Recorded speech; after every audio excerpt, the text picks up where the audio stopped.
A grudge that can never settle. A desire to avenge the fallen. A machine with one directive. Kill. Stronger than anything we've seen before.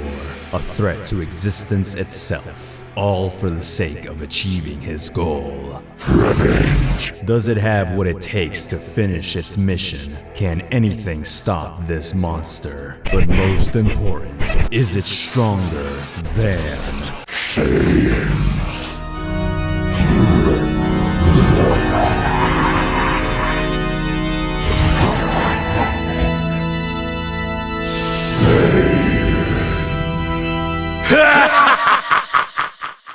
Before you ask, yes, I will break down all four versions of Plan to Eradicate the Saiyans. Surprising, I know. There is the original Famicom game, the OVA, the Playdia game, then the 2010 remake, all with exclusive content influencing Hatchiyack scaling. Unfortunately, this leads to a heated topic related to scaling content, determining the canonicity of Hatchiyack. In this villain's case, it does not correlate to anything but itself.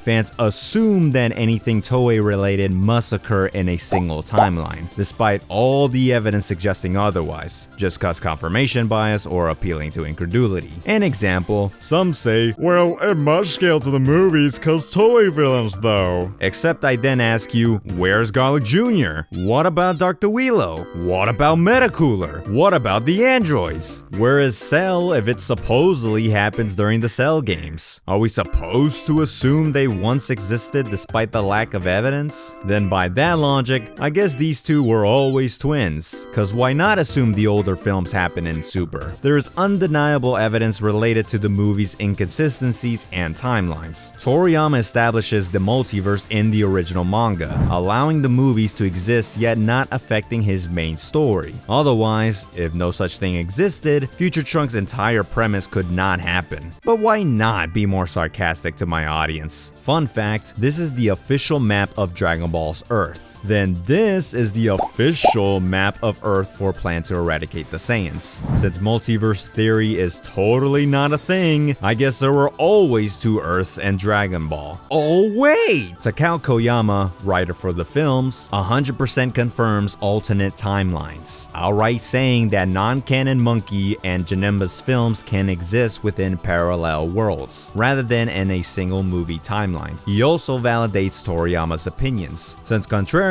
believe his lack of involvement should devalue his statements. Except Koyama's laughing at you right now. He applies this to Hatchiyack, stating he wrote the story for a game not intended to connect or occur within the films, regardless of the movies using the anime as the initial basis. The same logic applies to Heroes, GT, or Super using concepts already established. It's time to stop living in the past. There is not one single Toei continuity. Even Super has several continuities. Since DBZ functions similarly, Hatchiyack can exist in a self-contained story, proving he does not need to exist to previous movies or material. Meaning I'm 100% right in all my videos and y'all are wrong. BoJack is planet level, Perudagarn is city level, and GT is not outerversal. Can't handle the truth? Then all I can say is make sure to like, comment, and subscribe. That said, since I'm feeling nice, I will give him the benefit of the doubt. I will explain how strong Hatchiyack could be if he did scale to the movies, as well as how strong he must be if his story happened in the original manga or anime. 30 years in the making. Now is the best time to figure out the true scope of Hatchiyack's abilities. Long ago, the Saiyans crashed onto planet Tuffle. For a time, they lived alongside the Tuffles. Sadly, the Saiyans went to war to rule the planet. A scientist named Dr. Raichi created a machine to avenge his fallen people. Before he enacts his plans, he too suffers the same fate. Luck was by his side as his ultimate creation escaped out into space. Many years have passed since the Saiyans of a war. Ghost Raichi emerges and enacts his plan to eradicate the Saiyans. Hey, like the title. If you haven't realized, grudge is the source that empowers Hatchiyack. Dr. Raichi literally weaponized hatred into something physical, sort of like Janemba being the manifestation of of evil. Through this grudge, Raichi creates his Death-Strong gas machines that will kill Earth. It's to the point that the Z fighters cannot harness their key attacks against Raichi's goons, nerfing the cast quite a bit. Eventually, the cast destroys the machines across the world, until they bump into some familiar faces. Raichi can somehow create ghost warriors using their remnant grudges against the heroes. I'll briefly summarize the strengths of these villains to their movie counterparts. In my Turles video, I concluded he roughly scales to the Tree of Might, requiring around country level of energy to create based on its height and time frame, generating multi-continental energy based on absorbing Earth's oceans. Finally, Yamcha stating destroying Earth is the only way to get rid of it, only to have Turles' goon, Amand, claim nobody, possibly including Turles, can get rid of it, except for the Super Spirit Bomb, as King Kai labeled it, destroyed both the tree and a multi-fruit amped Turles. Next, in my Slug video, he scales beyond movie 4 Goku, capable of withstanding the shockwave of his planet cruiser nearly hitting Earth. The impact itself would have violently fragmented Earth into tiny pieces, roughly reaching small to large planet level of force, with the shockwave Goku tanked reaching a relative yet inferior level. This Goku gets stronger through his 50 times pseudo Super Saiyan and 100 times Kaioken, yet Lord Slug can still keep up with such power until his defeat by a Spirit Bomb, not to mention possibly superior to Frieza as speculated by King Kai. Speaking of which, you have the Emperor himself and his brother Cooler. The former casually flicks planet Vegeta into nothing, as I constantly bring up in most of my videos, needing dwarf to large star levels of power. Cooler in his 4th form likely surpasses his brother's inferior form. Likewise, Goku confirms that Cooler in his 5th form surpasses Frieza completely, casually bullying Goku's likely times 20 Kaioken and surviving his 50 times amp attacks, pushing Goku past his limit from his supernova attack after the battle. Now, I haven't brought up speed for a good reason. The movies don't emphasize it that much. The most impressive is Goku scaling to movie 2 Krillin, who barely dodges machine gun speeds, as well as Whilow's attacks hitting ground level in seconds from a high altitude. Thankfully, Goku's signature attack can travel from Earth to the Sun in less than a minute, placing him beyond FTL speeds in my Cooler video. But if you want actual game feats, you ain't gonna find much. It does have Ghost Frieza nuke an island out of existence, so huzzah,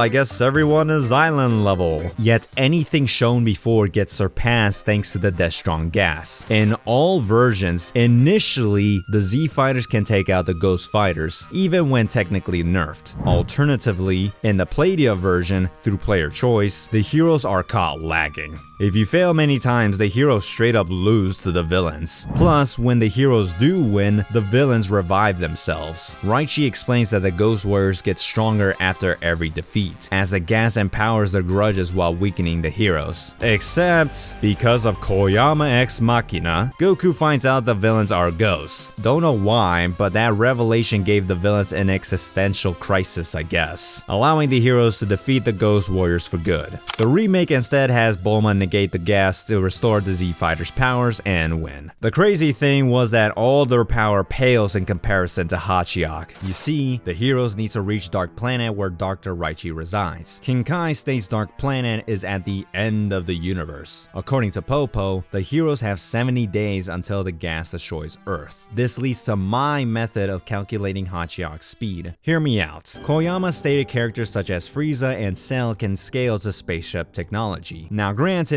Super does state Earth was already at the edge of the universe. As such, this method is unquantifiable, right? As it's somewhat supported by the guidebooks even if they aren't accurate in scale. Except that is not the case. The original game has the cast travel past several stars to reach their destination. The Playdia version is more blatant in having the spaceship pass entire stars in seconds, as well as reaching planets not within the solar system, such as planet Kun and planet Otter. This means the cast was likely traveling across their galaxy or beyond. As established by all sources, the DBZ universe is huge, likely infinite in size or forever expanding. Makes sense cause in the anime, Kami's older ship can travel to Jupiter in roughly a minute, averaging to 40 times faster than light. Funny cause the distance between stars averages around 5 light years, over 50,000 times the distance Earth is from the sun. Yet Bulma's superior superior tech makes Goku and the anime zip across countless stars like it's nothing.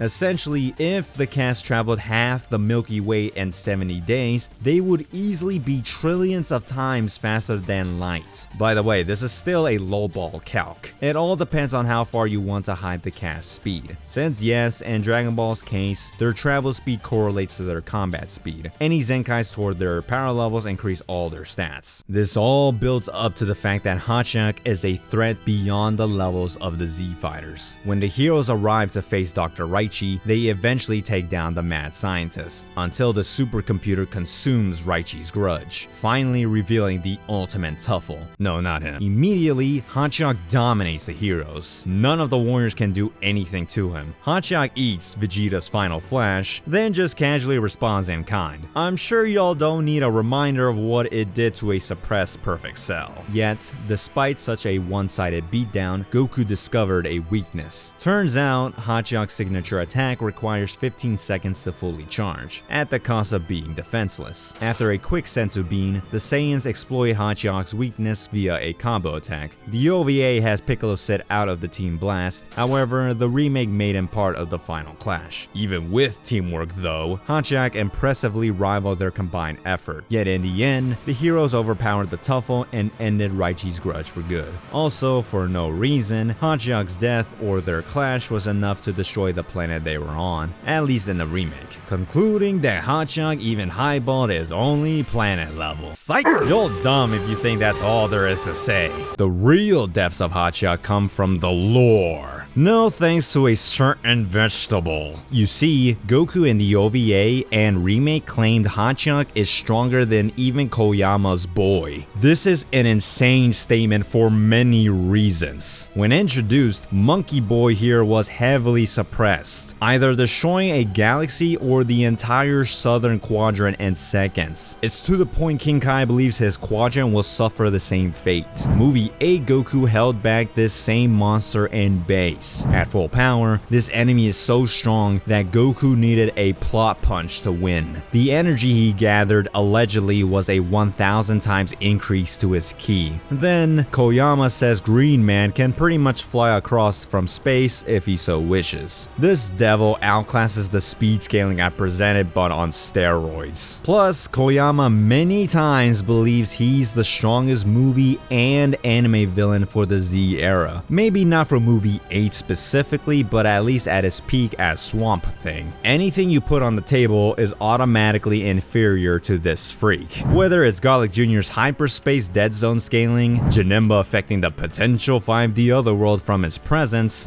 both Gogeta and Vegeto's universal busting scaling, to maybe Arale's gag meta scaling. That also includes meta cooler speed feat, catching Goku during mid-instant transmission, a dimension existing outside of time, giving him immeasurable speed when hyped up crazy enough. Granted, Koyama believes nobody, including his child, can destroy the Universe 7 macrocosm. Regardless, the demon can still reach 9 universal level, simply based on the galaxy feat and stacking the legendary Super Saiyan multiplier. Why should this matter? Well, if y'all believe the movies are canon to Hatchiyack, then it changes everything. Not just Goku, but King Kai made a bold claim. The OVA and Playdia version has King Kai state he never felt such ki before. This means he low-key confirmed Goku's statement that Hatchiyack is the strongest. King Kai doubles down that it will roam around and end the entire universe. Reminder, King Kai claimed 100% Frieza can destroy the universe. Other characters stated something similar for Imperfect and Perfect Cell. Koyama did somewhat believe Hatchiyack and Cell are equal in power. If you love relying on high authority and Toei canon logic. Oh, by the way, in base form. That's right, Hatchiyack was holding back. Not many know this, but the Playdia version gives Hatchiyack exclusive abilities. The final battle alters based on player choice. An example, none of the fighters can individually face Hatchiyack with their attacks. Heck, Hatchiyack just wins if the heroes mess up their Team Blast as a bad ending. And one alternate pathway, Hatchiyack can use shadow clones on the heroes. They just get jumped immediately. Thankfully, cause of plot, Goku finds out a weakness to his rip-off jutsu. Before the fight, Goku runs into an alien dwarf scrap merchant on a red planet. This merchant can trade with Goku for a mirror. Turns out, the clones are fakes and the mirror helps Goku find the real Hatchiyack, allowing him to take the tuffle via surprise attack, I guess. The second alternate ending has Hatchiyack go giant mode, once again swatting away the cast like flies. Then, Goku gets help from a fairy. Like the dwarf merchant, Goku met and freed this fairy from imprisonment, eventually befriending it by player choice. As such, she points out that Hatchiyack has a core that sustains all its grudges. Goku has the brilliant idea to enter its mouth and finish it off for good. That sounded so wrong. Sadly, this works as Hatchiyack's giant form, though strong, is slower, to the point the cast can catch it off guard and damage it through their attacks. Thanks to their efforts, Goku finds and destroys the core, defeating the giant Hatchiyack. I'm starting to notice a trend that Koyama loves anticlimactic endings. Thankfully, the third round finally stops playing around. In this ending, Hatchiyack transforms into a super or powered up form, becoming more OP than it already was. Having no options left, Goku tells Piccolo that he will use his trump card, a super spare bomb. Piccolo says he cannot use the technique when transformed but gets corrected. Goku explains he surpassed the wall of regular Super Saiyan. Thanks to his mastery of the form, he can now create a Genki Dama without tainting his heart with malice. だが今のオラはスーパーサイヤ人の壁を越えたスーパーサイヤ人だ。これまでは悪に染まってねえつもりだ。オラの作るは Once again, proving that Grade 4 is not regular Super Saiyan. As confirmed by Toriyama, Ki Control is the mastery of three principles: their physicality, courage, and right-mindedness. The guidebooks confirm Grade 4 is more than a 50 times multiplier. Toriyama confirms post-Battle of Gods, Grade 4 can rival Super Saiyan 3. Manga Trunks can rival Super Saiyan 3 through a lesser form. The Guy version of Kale and Kale herself have forms that go beyond the 50 times multiplier. Perfecta Blue is the god equivalent to Grade 4. Long story short, Goku's training over the years naturally improved his ki control. As such, proving the forms do not need to have a fixed multiplier after a certain level of mastery. Goku proves this on screen, asking the entire universe to lend him energy in creating his super spare bomb. To think, King Kai said Goku could gather energy from the sun if he trained more. Thankfully, he gets extra help from familiar creatures. Like the fairy or dwarf, Goku saves a baby serpent and its father from the water planet. They give their energy as gratitude, further speeding up the charging process. So I guess these things are universal level too? How in the world? With the help of Vegeta, Goku completes his strongest attack. After saving his buddy, Hatchiyack gets overwhelmed by the universe's unparalleled power, cleansing its grudge for good. Or so you think if you forgot what franchise we're talking about. Hatchiyack makes a grand return thanks to Dragon Ball Heroes and its fan service. Ultimate Mission 1 and 2 recreates the events of the special, restating Hatchiyack's lore, including the Dark Planet being at the end of the universe, if you still doubted the consistency of my speed calc. After that, Ultimate Mission X gives the Ghost Warriors a minor role. Zeno Gohan and the player avatar join side with Jaco. By chance, they bump into the Ghost villains and defeat them. Then, Dr. Raichi emerges and summons Hatchiyack, thanks to all the grudges they collected from the distorted events of the game. Of course, the Saiyans win, though Hatchiyack revives twice for a rematch, yet its constant losses made the heroes feel bad for it. Hatchiyack took it personally as it returned with a vengeance and world mission. First, Hatchiyack achieves a new form thanks to Babidi, breaking its limits through King of Destruction form, first introduced within the arcade. Promos have Hatchiyack stack the Majin Amp on top of its already broken super form, but naturally in the game, the player avatar defeats the Tuffle machine. Speaking of Tuffles, we get to see the Ultimate Tuffle Fusion. A side quest has the player avatar stop Baby's rampage. Due to time distortions, an alternate Baby merges with the Grudge Warrior, now known as Baby Hatchiyack.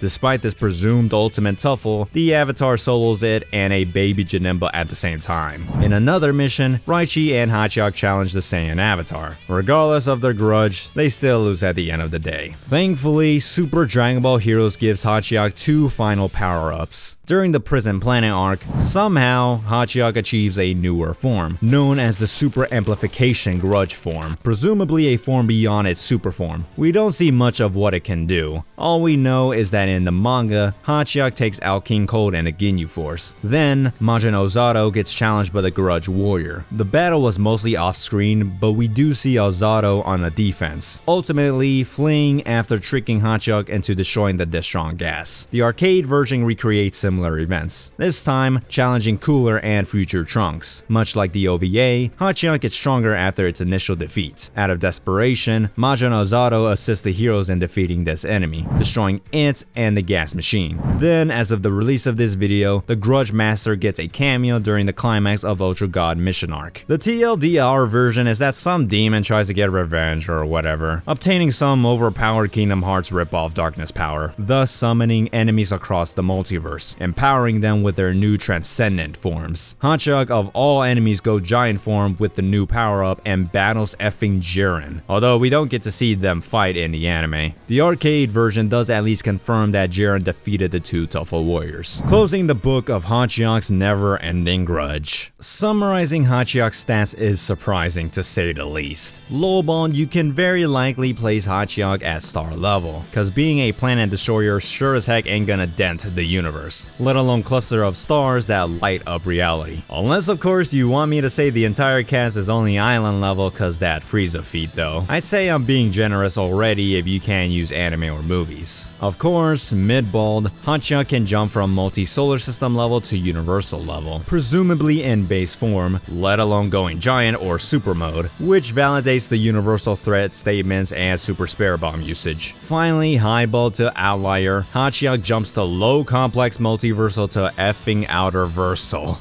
Again, that's only if you think Hatchiyack scales beyond the true freak, who already scales beyond anything in the movies or anime. Whether you agree with the Koyama bandwagon or not, you can come up with your own conclusion. Speed-wise, it's more concrete. Lowballed, it's massively FTL+, thanks to my whole spaceship lore scaling. Highballed, immediately going to infinite to immeasurable speed. If Hatchiyack can scale beyond Metacooler, who is faster than time itself. As a side note, I'm not gonna give Hatchiyack a hero section since it's practically what I already said. Honestly, it would further support the highball placements, if allowing any exclusive forms for Hatchiyack. This should not be surprising at this point. In the end, after all these years, it is amazing to deep dive into the obscure nature of Dr. Raichi and his creations. It wouldn't be a stretch to say it inspired the baby arc. I mean, even Super and Heroes rip off the villain's design. Either way, I do kinda wish we get to see a more fleshed out characterization of Hatchiyack, rather than being another swole villain that Koyama loves to reuse. Still, if Majin Ozato has the chance in the spotlight, maybe Raichi will get another shot. Now it's your turn. How strong do you think Hatchiyack is? Can it solo all of Dragon Ball? Did I perhaps overhype this character? Drop down your thoughts in the comment section. We can only wait and see what the mad scientist has in store for us. Speaking of mad scientists, if you're new to my channel, check out my Android 21 vid if you're interested in watching more Dragon Ball scaling content. Thanks again for the community for making this video possible. More Dragon Ball related content coming soon. I will be tackling other franchises very soon, so I hope you guys look forward to what I have in store. That's it for me. This is your host Numbers. Thanks for watching. I will see you all later. Peace out.